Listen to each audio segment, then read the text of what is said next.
வணக்கம். ஒருவரி செய்திகளிலிருந்து நான் உங்கள் வாசு. இன்னைக்கு என்னென்ன சிறப்பு செய்திகள்னு பார்த்துடலாமா? வாங்க பார்க்கலாம்.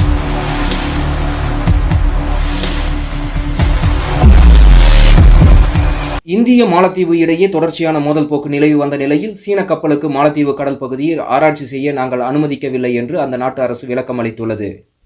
மத்திய பிரதேச மாநிலம் போபாலில் பாஜக நிர்வாகி ஒருவர் வாக்குச்சாவடிக்கு தனது மகனை அழைத்துச் சென்று வாக்களிக்க வைத்துள்ளார். இந்த வீடியோ பரவிய நிலையில் தேர்தல் ஆணையத்திற்கு பலரும் கண்டனம் தெரிவித்து வருகின்றனர். முக்கிய வழக்கு ஒன்றில் அலகாபாத் நீதிமன்றம் பரபரப்பு தீர்ப்பு வழங்கியுள்ளது. மனைவி இருக்கும்போது கணவன் மற்றொரு பெண்ணுடன் லிவிங் இன் ரிலேஷன்ஷிப்பில் வாழ சட்டப்படி உரிமை இல்லை என கருத்து தெரிவித்துள்ளது. ஆந்திராவில் குழாய்களை ஏற்றிச் சென்ற லாரிக்குள் ரகசிய அறை அமைத்து எடுத்துச் செல்லப்பட்ட 8 கோடி ரூபாய் பணத்தை தேர்தல் பறக்கும் படை அதிகாரிகள் பறிமுதல் செய்திருப்பது பெரும் பரபரப்பை ஏற்படுத்தியுள்ளது.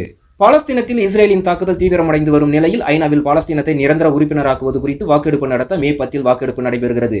இதில் வெற்றி பெற்றால் உலக நாடுகள் மத்தியில் பாலஸ்தீனத்தின் குரல் வலிமையாக ஒலிக்கும். இந்தியாவில் அடுத்த 10 ஆண்டுகளில் வறுமை முழுமையாக ஒழிக்கப்படும். இது மோடியின் கேரண்டி என்று பாதுகாப்புத்துறை அமைச்சர் ராஜ்நாத் சிங் உறுதி கூறியுள்ளார். தென்னிந்தியர்கள் ஆப்பிரிக்கர்கள் போல உள்ளதாக காங்கிரஸ் அணித் தலைவர் சாம் பிட்ரோடா சர்ச்சையை கிளப்பிய நிலையில் தமிழர்கள் பெருமை பேசும் முதல்வர் ஸ்டாலின் தமிழர்களை அவமானப்படுத்திய காங்கிரசுடன் கூட்டணியை முறிக்க தயாரா என பிரதமர் மோடி கேள்வி எழுப்பியுள்ளார். தமிழ்நாட்டில் 2023-24 கல்வியாண்டின் 10ஆம் வகுப்பு தேர்வு முடிவுகள் வெளியான நிலையில் இந்த முறையும் வழக்கம் போல மாணவர்களை விட மாணவிகளே தேர்ச்சி அதிகம் பெற்றுள்ளனர்.